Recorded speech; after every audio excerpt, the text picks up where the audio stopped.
कैसे हो स्टूडेंट्स। कल हमने जो किए थे 30 प्रश्न मास्टर कैडर हिंदी से रिलेटेड, आज हम स्टार्ट कर रहे हैं इसकी वेरी शॉर्ट क्वेश्चंस की second series. Question number 31, Rahul ji ने हिंदी भाषा का प्रथम कवि किसे स्वीकार किया? इसका आंसर है सरहप्पा को। बीसल देव रासों में किस शैली का प्रयोग किया गया है? गे। बीसल देव रासों की रचना किसने की? बीसल देव रासो एक जो कि लव स्टोरी है इसमें, तो इसकी रचना की थी नरपति नल्हा ने। ये वेरी इंपॉर्टेंट क्वेश्चन है। जय मयंक जसचंद्रिका के रचयिता कौन है? मधुकर कवि। परमार रासों के रचयिता कौन है? जगनिक। खुमान रासों के रचयिता कौन है? दलपति विजय। तो स्टूडेंट्स, रासों में से एक क्वेश्चन जरूर आता है, तो ये ध्यान से याद रख लीजिए आप।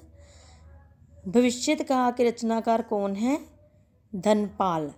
पुष्पदंत की प्रसिद्ध रचना कौन सी है? महाप्राण। विद्यापति ने कुल कितने ग्रंथों की रचना की? 16। नेक्स्ट क्वेश्चन है हमारा, मैथिल कोकिल कौन सा कवि है? विद्यापति। श्रृंगार, वैसे तो मैथिल कोकिल के बहुत से नाम हैं, बहुत सी उपाधियाँ दी गई हैं इनको, परंतु ये है फेमस है। श्रृंगार काव्य कौन सा है? बीसल देव रासो, जब ने अभी पीछे किया था बीसल देव रासो। मैथिली बोली के लोकप्रिय कवि हैं विद्यापति। ठीक है, तो यह श्रृंगारी चीज़ें लिखते थे। यह मिथिला के राजा शिव सिंह के दरबारी कवि थे। सरहप्पा का संबंध किससे है? सिद्ध साहित्य से। बौद्ध धर्म के ग्रंथ, सिद्ध साहित्य में बौद्ध धर्म के ग्रंथों का मीन्स के बौद्ध धर्म के ग्रंथों के बारे में बताया गया। अमीर खुसरो को किस नाम से जाना जाता है? तोताए हिंद, और कहीं कहीं पे तूतिए हिंद भी लिखा जाता है। उपदेश साइन के रचयिता कौन है? जिंदत सूरी। अपभ्रंश का वाल्मीकि किसे कहा जाता है? स्वयंभू। ये भी वेरी इंपॉर्टेंट क्वेश्चन है। अभिनव जयदेव किस कवि को कहा जाता है? वेरी वेरी इंपॉर्टेंट, विद्यापति को। क्वेश्चन नंबर 48, कौन सी रचना व्याकरण ग्रंथ है? उक्ति व्यक्त प्रकरण। नेक्स्ट है हमारा क्वेश्चन 49, प्रबंध चिंतामणि के रचयिता कौन है? मेरुतंग। इनका पूरा नाम है जैनाचार्य मेरुतंग। रणमल छंद का लेखक कौन है? श्रीधर। जयचंद प्रकाश का लेखक कौन है? भट्ट केदार। पुरुष परीक्षा किसकी रचना है? यह संस्कृत भाषा में लिखा गया है पुरुष परीक्षा, और इसके रचनाकार हैं विद्यापति। ये लिख लीजिएगा आप, मैंने यहाँ पे नहीं लिखा था, यहाँ लिख लीजिए। किसने पृथ्वीराज रासो को अप्रमाणिक माना है? मोहनलाल विष्णुलाल पंड्या ने। कीर्तिलता किस भाषा की रचना है? अपभ्रंश।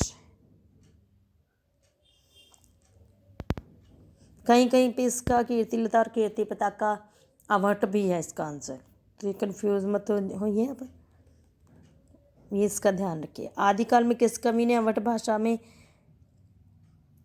रचना की? अब्दुल रहमान। मैं हिंदी की तूती हूँ, ये किसने कहा? अमीर खुसरा ने। तूती से याद रखिए कि तूती हिंद। आला किस ऋतु में गाया जाता है? वर्षा ऋतु में। किस रचनाकारों की भाषा को संधा भाषा कहा गया है? बोध सिद्ध। नेक्स्ट है क्वेश्चन नंबर 59, अपभ्रंश के प्रथम महाकवि कौन है? स्वयंभू। हिंदी का प्रथम महाकाव्य कौन सा है? पृथ्वीराज रासो। वीर रस की रचनाओं में किस भाषा का प्रयोग किया गया है? डिंगल। डिंगल जो कि अपभ्रंश और राजस्थानी का मिक्सचर है। देसिल बचना सब जिग मिठा, ये किसका कथन है? विद्यापति का। शब्दानुशासन के लेखक हैं, ये एक व्याकरण ग्रंथ है, इसके लेखक हेमचंद्र हैं। खालिक बारी की रचना किसने की? अमीर खुसरो। वेरी वेरी इंपॉर्टेंट, अमीर खुसरो का असली नाम अबुल हसन था। अपभ्रंश को पुरानी हिंदी किसने कहा? चंद्रधर शर्मा गुलेरी ने। रासों की उत्पत्ति रसायन से किसने मानी है? रामचंद्र शुक्ल ने। पुष्पदंत किस शताब्दी के कवि थे? 10वीं। दोहा कोश किसकी रचना है? सरहप्पा की। अपभ्रंश का मुख्य छंद है दोहा। तो ये थे स्टूडेंट्स 69 क्वेश्चन। कल हम तीसरी सीरीज लेकर आएंगे। Thank you so much.